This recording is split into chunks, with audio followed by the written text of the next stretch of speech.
Mitos tentang peradaban Atlantis pertama kali dicetuskan oleh seorang filsafat Yunani kuno bernama Plato dalam bukunya Chrysias and Timaeus. Dalam buku Timaeus, Plato menceritakan bahwa di hadapan selat mainstay Haegelesi ada sebuah pulau yang besar. Dari sana kalian dapat pergi ke pulau lainnya. Di hadapan pulau-pulau itu ada seluruh daratan yang dikelilingi oleh laut samudra. Itu adalah kerajaan Atlantis. Ketika itu, Atlantis baru akan melancarkan perang besar dengan Athena. Namun di luar dugaan, Atlantis tiba-tiba mengalami gempa bumi dan banjir. Tidak sampai sehari semalam, tenggelam sama sekali di dasar laut. Negara besar yang melampaui peradaban tinggi lenyap dalam semalam. Garis besar kisah pada buku tersebut, ada sebuah daratan raksasa di Samudra Atlantik, arah barat Laut Tengah yang sangat jauh, yang bangga dengan peradabannya yang menakjubkan. Ia menghasilkan emas dan perak yang tak terhitung banyaknya. Istana dikelilingi oleh tembok emas dan dibagari oleh dinding perak. Yang lebih menghebohkan lagi adalah penelitian yang dilakukan oleh Arcios Santos, seorang ilmuwan asal Brazil. Santos menegaskan bahwa Atlantis itu adalah wilayah yang sekarang ini disebut Indonesia. Dalam penelitiannya selama 30 tahun yang ditulis dalam sebuah buku, Atlantis, The Lost Continent Finally Found, dia menampilkan 33 perbandingan seperti luas wilayah, cuaca, kekayaan alam, gunung berapi, dan cara bertani, yang akhirnya menyimpulkan bahwa Atlantis itu adalah Indonesia.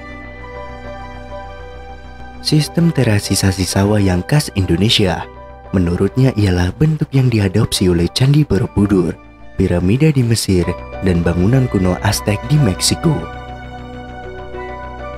Santos menetapkan bahwa pada masa lalu, Atlantis itu merupakan benua yang membentang dari bagian selatan India, Sri Lanka, Sumatera, Jawa, Kalimantan, terus sampai ke arah timur Indonesia yang sekarang sebagai pusatnya. Di wilayah itu terdapat puluhan gunung berapi yang aktif dan dikelilingi oleh samudra yang menyatu bernama Oriental, terdiri dari Samudra Hindia dan Samudra Pasifik. Bung Karno juga bercerita soal Atlantis. Bung Karno melakukannya di depan rapat para panglima ALRI di Tanjung Priok, Jakarta. Awalnya, Bung Karno berbicara mengenai mitos Nyi Roro Kidul. Lalu Bung Karno bilang, ada kupasan yang mengatakan bahwa di bagian selatan Pulau Jawa ini ada suatu pulau besar yang seperti Nusa Tembini. Kepulauan Pulau Nusa ini seperti Nusa Tembini diera oleh seorang putri. Raja putri itu, kata Bung Karno, mempraktekkan hukum matriarkal. Akan tetapi, kerajaan Nusa Tembini tenggelam ke dasar laut. Nah, inilah yang kemudian dikenal dengan cerita Nyi Roro Kidul. Cerita soal Nusa Tembini ini, menurut Bung Karno, mirip dengan kepercayaan orang Eropa mengenai kerajaan Laut Atlantis.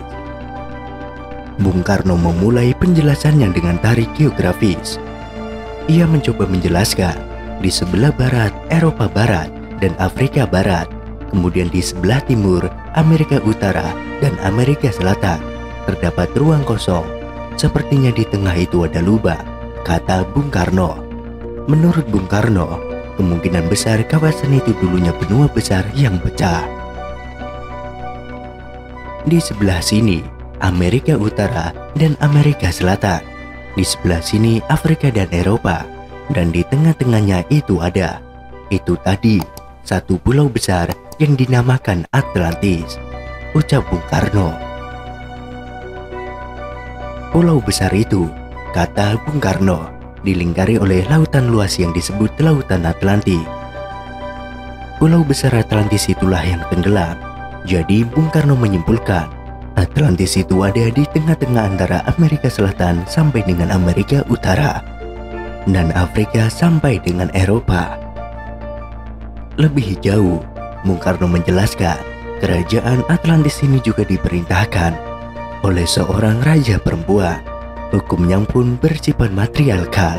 Bagi Bung Karno, hal itu memang sangat masuk akal, karena seperti yang ditulis di dalam buku Sarinah, hukum tertua dalam sejarah manusia itu adalah hukum matriarkal.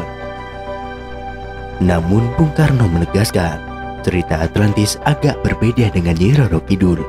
Bung Karno tidak ingin melihat kepercayaan Nyi Roro Kidul itu berakhir sebagai mistis belaka. Baginya, Nyi Roro Kidul hanya sebagai simbol belaka. Bahkan jikalau kita bersatu dengan laut, bisa menjadi negara maritim, maka kita akan menjadi negara yang kuat. Jadi, dalam konteks ini, Bung Karno tidak sedang membenangkan dirinya dalam perdiskusian soal mitos. Sebaliknya, ia berusaha menarik kepercayaan itu sebagai penanda simbolis belaka. Dengan begitu, dia berusaha menjadikan cerita Nyi Roro Kidul sebagai legitimasi bahwa kita harus memperkuat karakter maritim bangsa kita. Bahkan sampai presiden penerusnya, Pak Harto, mempunyai pandangan yang serupa tetapi beda gaya. Pak Harto memilih menyembunyikan pengetahuan beliau tentang keberadaan ibu kota kerajaan Atlantis di Nusantara ini, tepatnya di Pulau Jawa. Namun beliau tetap memberikan kisi-kisi berupa peta istana Atlantis yang ternyata berada tidak jauh dari lokasi acara di Taman Mini Indonesia.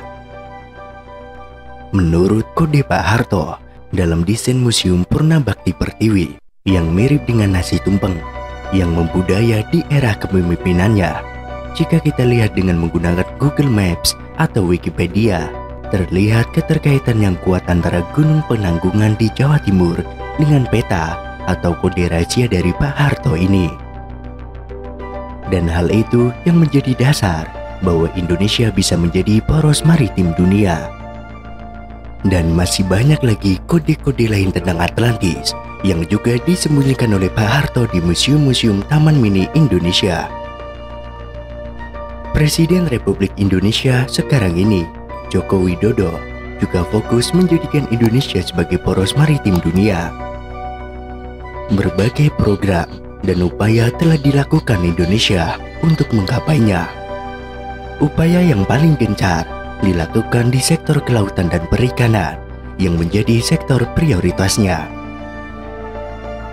Pemerintah Indonesia mulai fokus membangun pilar kemaritiman yang diyakini bisa memperkokoh kedaulatan Indonesia. Ketujuh pilar tersebut harus menjadi penumpang saat Indonesia membuat kebijakan utama kemaritiman.